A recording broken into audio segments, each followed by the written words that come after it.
Alrighty, so we are on the final presentation for your numbers now what.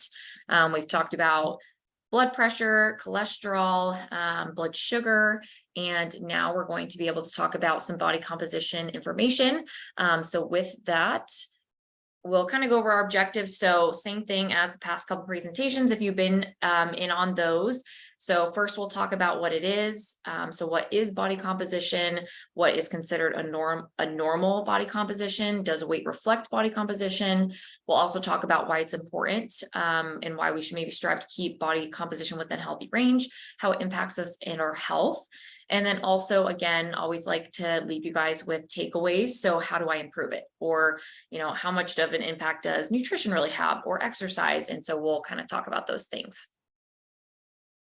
Alrighty, so what is body composition? And with respect to health and fitness, body composition is used to describe the percentages of fat, bone, water, and muscle in human bodies.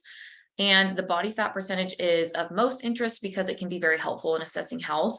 As you guys know, if you've gone through your health screenings, if you've gone to your doctor, a lot of times they're really looking at waist circumference, body mass index, which are two things that they're okay. They're not super helpful when compared to things like body fat percentage, because obviously we don't always know exactly what goes into those items. So again, we'll kind of talk about this to more depth, but when we look at body fat percentage, BMI, what is considered normal? And I say, normal with these quotes because it's truly relative for each individual, since values will shift based on you as an individual.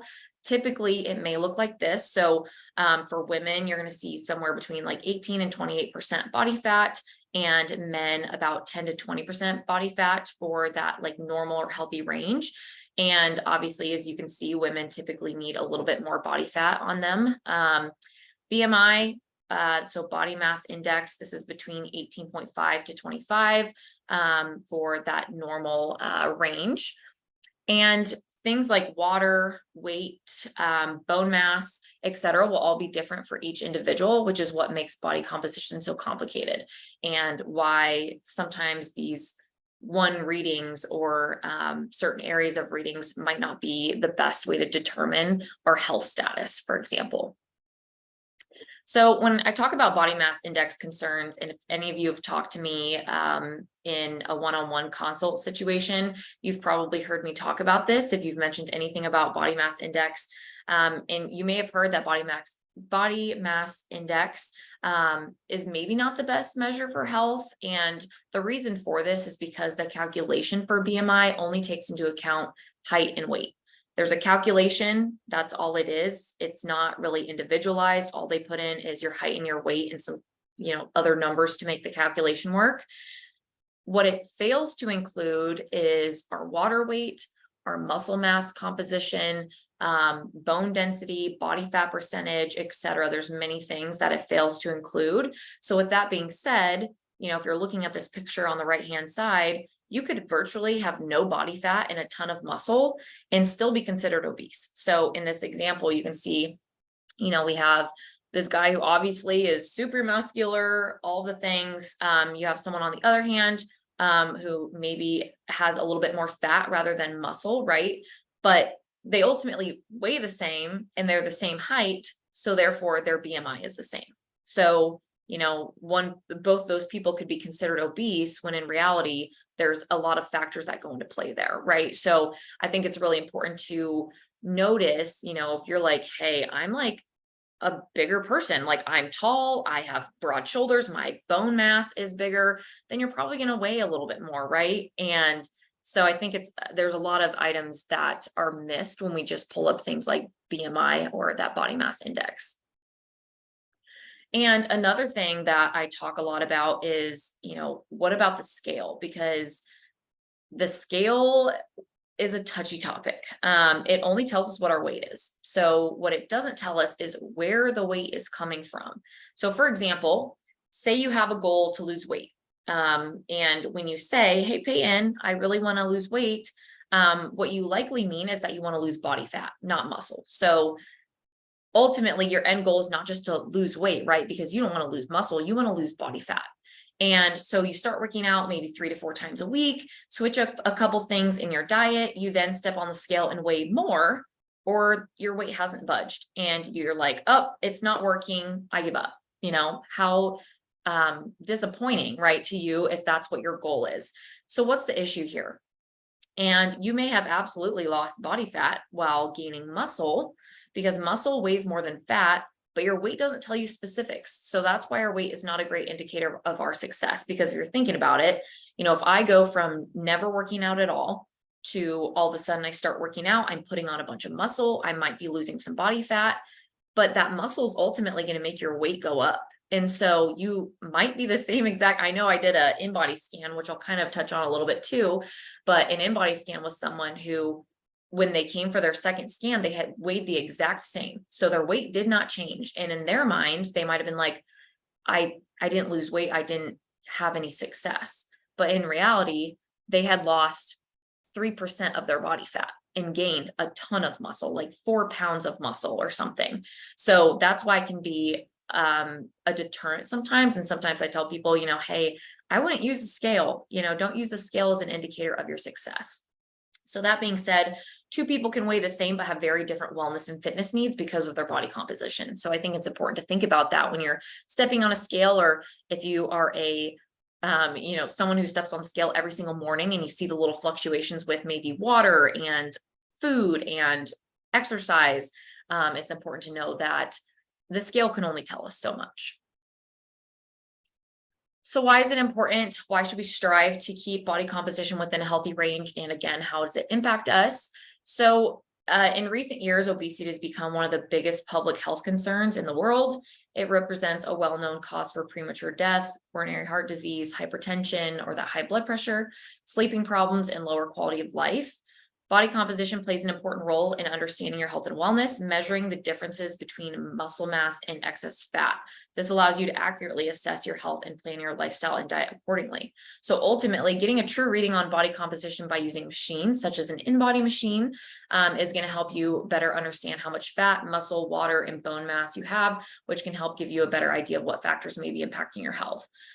So currently, if you are in Lincoln or Battle Creek, we do have InBody machines available that Kristen and I can go over results with you. We do anticipate in the near future, we'll hopefully have one in Provo so that our Provo folks can do that as well. But that's a great opportunity to use it as kind of a launching point where you're not focused on just weight.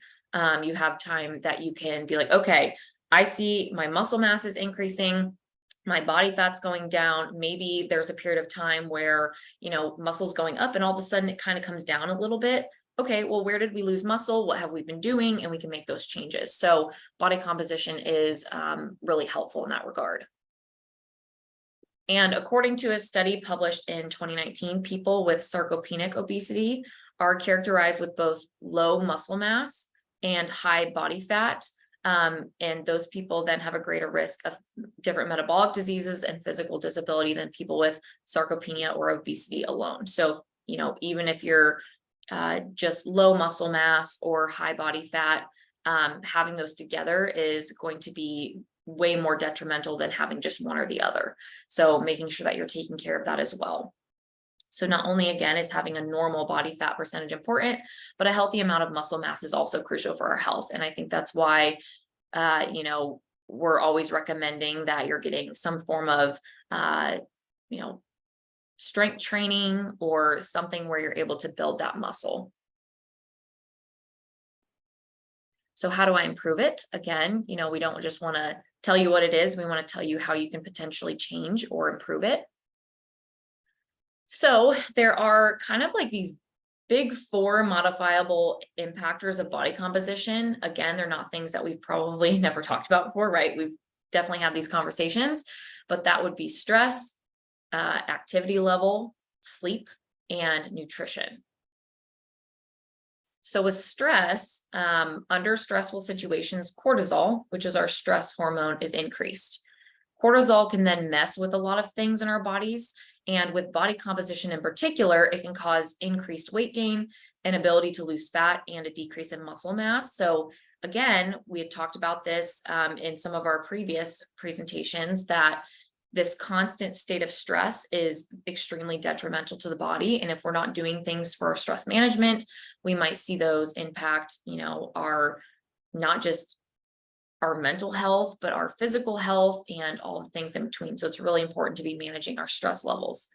Poor sleep is another one. Poor sleep quality may increase the risk of osteoporosis or, bone degeneration, induce high insulin resistance, increase the risk of sarcopenia or muscle loss, and produce metabolic and endocrine alterations, increasing the risk of obesity. So, I talk about it again and again and again, but sleep is really, really important.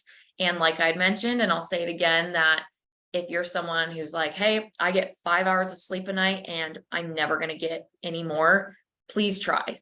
So trying to do just 20 minutes more, maybe 30 minutes more, maybe an hour more in stepwise fashion, because sleep truly is the time when your body gets to get itself back in order and make sure that everything's good to go for the next day. Inactivity. So obviously being active aids in burning calories while also promoting muscle growth, depending on the specifics of the exercise. Therefore, being inactive can cause some harm when it comes to body composition. So just being inactive in general can cause differences and changes in that body composition. And then of course, nutrition. When your diet is balanced and filled with nutrients, you'll begin to see a loss in body fat, have more energy and better quality sleep. So again, these things kind of like ping off of each other almost. And it can also help with muscle growth when fueling for performance. So more of that, making sure you're having 30 grams of carbs prior to exercise and protein after, and replenishing carbs. So fueling for exercise is going to be important as well for that body composition.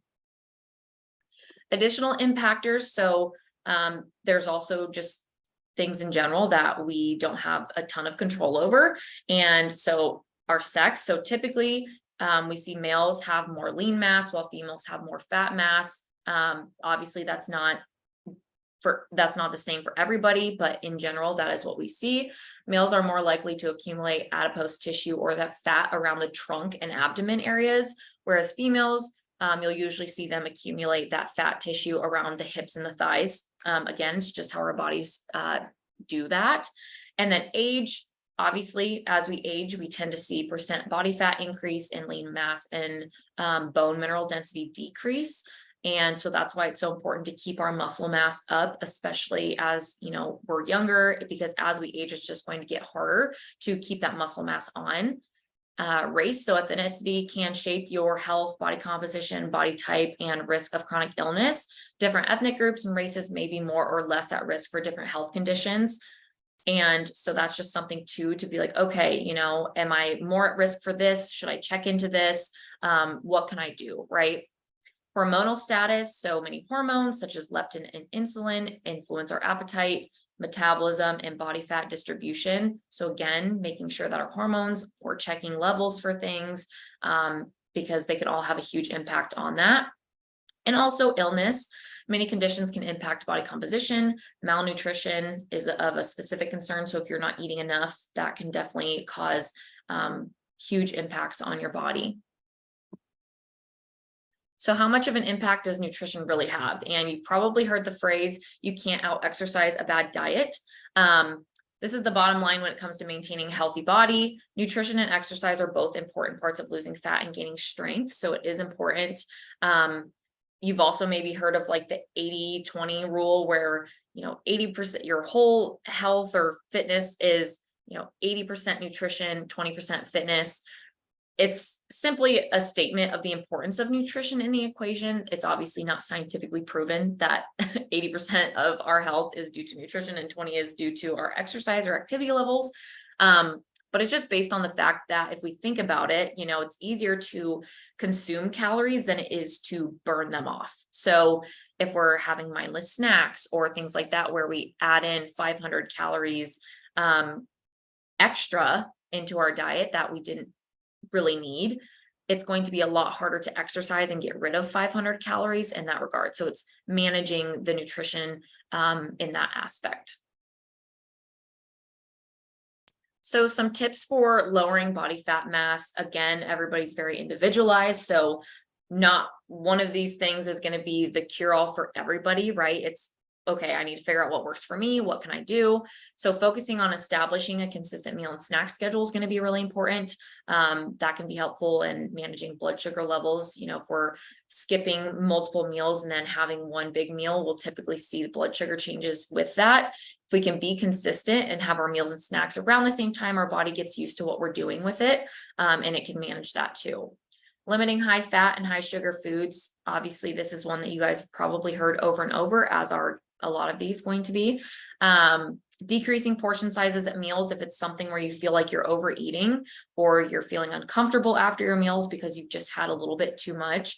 Work on pulling back just a little bit. And I don't mean like cutting out a whole half of your plate. I'm saying maybe a couple bites less. You know, if you're the type of person who has a tiny, tiny little bit of food left, but you're like, oh, I'm so full, but like, I'm just going to finish it. I always laugh because I always say we're all grew up in the area of where like you want a clean plate. So food gets put on your plate, you're eating all of it, whether or not you're full at the end of it, whether or not you're extremely full at the end of it. So I think it's important to focus on what we need, be able to be like, okay, even if I have a couple bites left, I can put it in the fridge. I can have it in a little bit, that we don't need to do that at every meal. Preparing your own meals instead of going out to eat. Again, that's a very general one. It's just to show that if we're making stuff at home, we have a lot more control over what's put into it and what we're including. So that's always a great advice. Choosing water and or the no or low calorie drinks as much as possible. So if you're somebody who, struggles with getting enough water or getting enough of your fluids that don't have added sugars in them or artificial sweeteners in them, that's something to focus on too, is just water intake. Not eating too little. This is one I've talked about a lot, where sometimes people are eating so few calories that their body then is not able to get rid of fat or build muscle or do any of the things that we want it to do because we're not giving it enough energy to function. So that's really important too, making sure that we're not cutting our calories down to literally nothing, because ultimately that's not going to benefit us in the end. Honoring our hunger cues, this kind of goes along with decreasing portion sizes at meals. So if you are halfway through your meal and you're like, gosh, I'm getting kind of full, then we can stop eating. We can eat the rest whenever we are hungry again. So just honoring that. And then pairing carbohydrate foods with a protein or a fat. This is always going to be something to keep tabs on. So if you're having, for example, I always use the example of an apple. Apple is a carbohydrate. It's a great choice, but it's an even better choice if we're adding some protein or fat to it, just because then our blood sugars don't change as much, and it can keep us full for a little bit longer. So, having an apple with peanut butter or a handful of nuts or beef jerky or something like that is going to be helpful there. And then tips for increasing muscle mass. Again, not all of these are going to be the gold standard for you, but some of these could help. So focusing on, again, establishing a consistent meal and snack schedule. We talked about how that impacts us. Putting a particular focus on protein, but not forgetting about carbs. So obviously protein is what helps us build muscle, and carbs are what give us energy, in example, exercising or lifting or whatever we want to do for our activity. And then this is where I was kind of touching on earlier, consuming 30 grams of carbs prior to exercise, to fill what are called our muscle glycogen stores. This is, for example, like a medium-ish banana that's going to be about 30 carbs. What that does is it fills up these stores, and then we're able to use that energy when we're exercising. And so I always tell people, you basically just get more bang for your buck out of your workout. And then, like, if you're going to go work out, you might as well get the best workout you possibly can. So fueling for that is going to be really important. So if we're having a banana, within an hour, 30 minutes of our workout, we're probably going to fill up those stores and be able to use that energy for our exercise. After exercise, we want to make sure that we're intaking about 20 grams of protein, plus replenishing those carbohydrates. Because if we think about filling up those stores at the end of our workout, they might be back at the bottom. So we would need to fill those back up and add protein. And the protein recommendation, I would encourage you guys to be consuming this protein within an hour to 2 hours. Ultimately, within the hour would be best.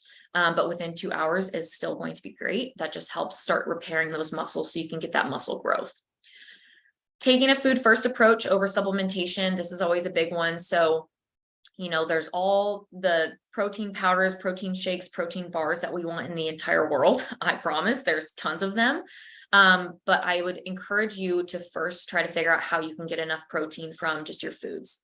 And that includes carbohydrates, that includes fats. How can we get the most out of just our regular meals and snacks?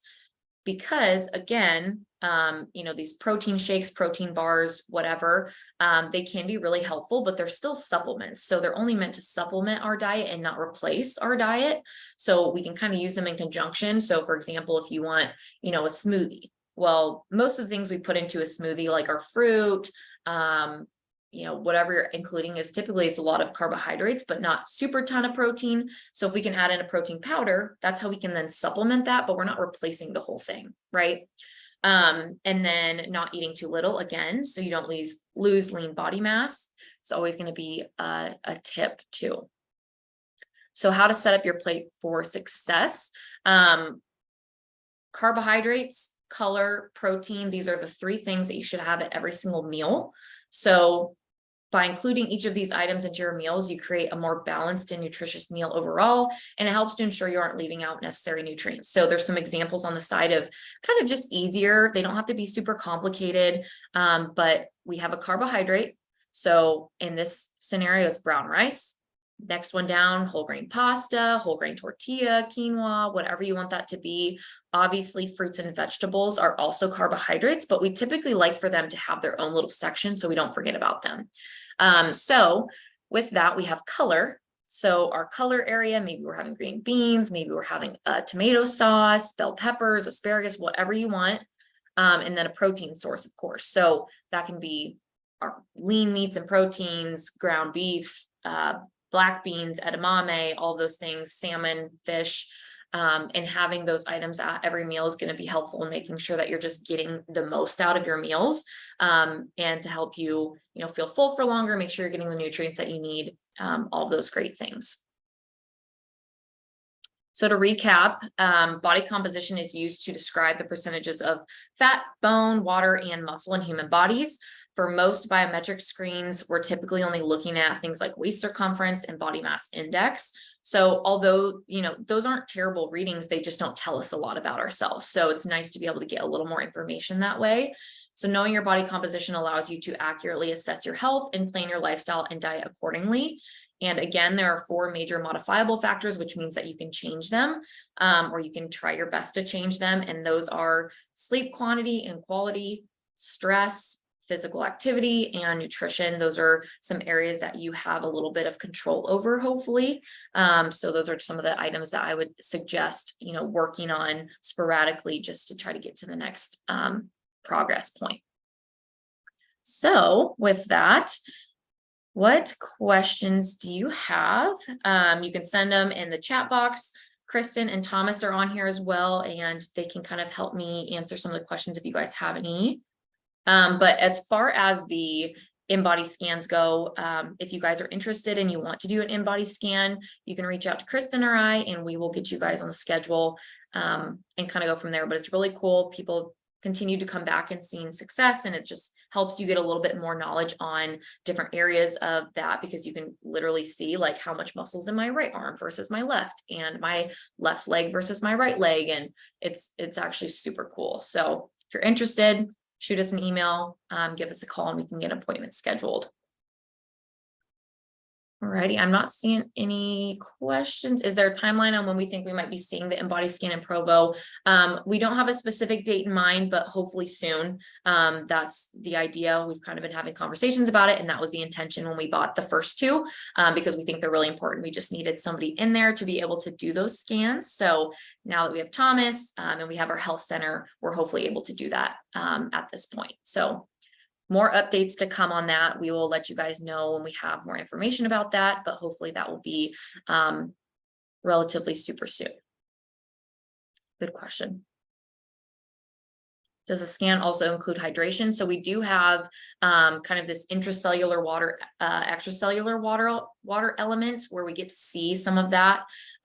For example, if it's shooting through the roof, we're able to kind of note that maybe there's some extra fluid being held on somewhere. So for example, I've had people come in who have heart problems who retain a lot of fluid, and you'll see that level is pretty high for them.